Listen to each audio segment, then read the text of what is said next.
제가 여기서는 우리 재판관님들 이해 편의를 해서 한 말씀을 좀 올릴 수 있는 기회를 주셨으면 좋겠습니다. 그 신문상이 아니라 저희들한테 하는 말씀인가요? 그렇습니다. 예, 하십시오. 네. 지금 뭐 검건이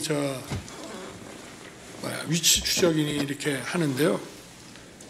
국정원은 수사권이 없고 검거는커녕 위치 추적을 할 수가 없습니다. 뭐 협력해서 한다고 하는데 그런 거를 방첩사령관이 모를 리가 없고, 그래서 저 자체는 이제 말이 안 된다고 저는 보고 있고요.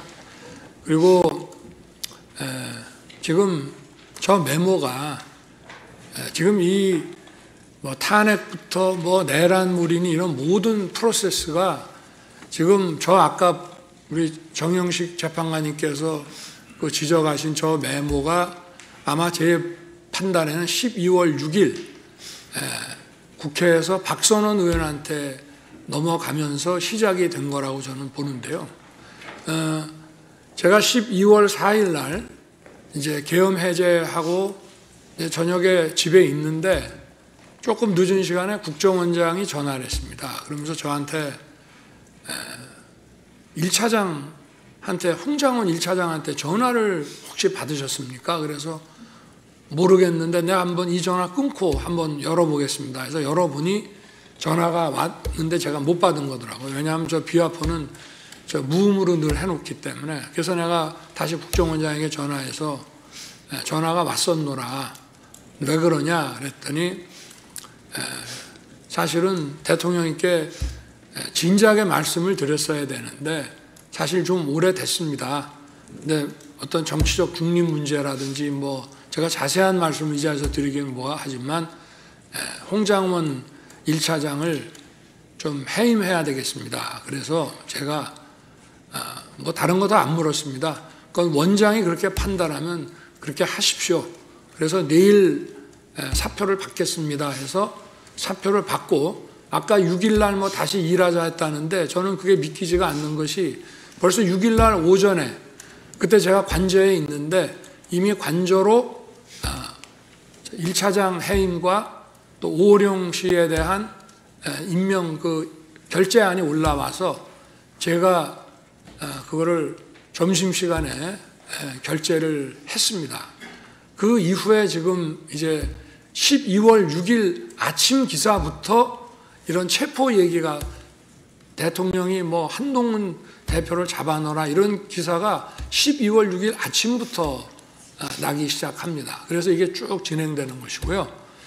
그리고 아까 그 국정원장 해외 출장 문제와 관련해서는 제가 전주에 국정원장으로부터 이번 주에는 미국 출장이 있기 때문에 매주 금요일 날 하는 대통령 보고가 어렵습니다 라고 얘기 들은 기억이 나서 제가 화요일 저녁에 국정원장한테 전화를 합니다.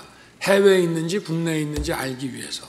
그래서 제가 둘 사이에 약간의 그 미스커뮤니케이션이 있었습니다. 제가 국정원장한테 아직도 거기시죠? 저는 미국에 있는 줄 알고 그랬더니 국정원장이 예, 아직도 여기입니다. 이래서 저는 해외에 있는 줄 알았습니다.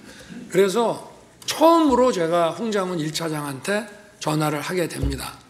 처음에는 안 듣고 두 번째 전화가 왔습니다. 그래서 제가 원장님 부재 중인데 제가 전화를 딱 받으니까 벌써 약간의 식사 반주를 한 느낌이 딱 들어갔고 제가 원장님 부재 중이니까 원을 잘 챙겨라 라고 얘기하고 이따가 내가 혹시 전화할 일이 생길지 모르니 이 비화폰을 잘 챙기고 있어라 이렇게 제가 얘기를 했는데 8시 한 반 무렵에 국무회의 하려고 이제 뭐 여러분 이제 국무위원도 오시고 비서실장 안보실장이 들어오는데 안보실장하고 국정원장이 같이 오는 겁니다. 그래서 제가 아니 어떻게 된 겁니까? 미국에 있는 거 아닙니까? 했더니 저 내일 출발입니다.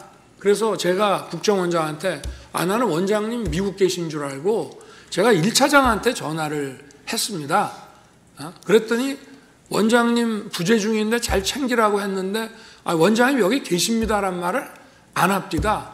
이렇게 제가 국정원장한테 얘기를 했고요.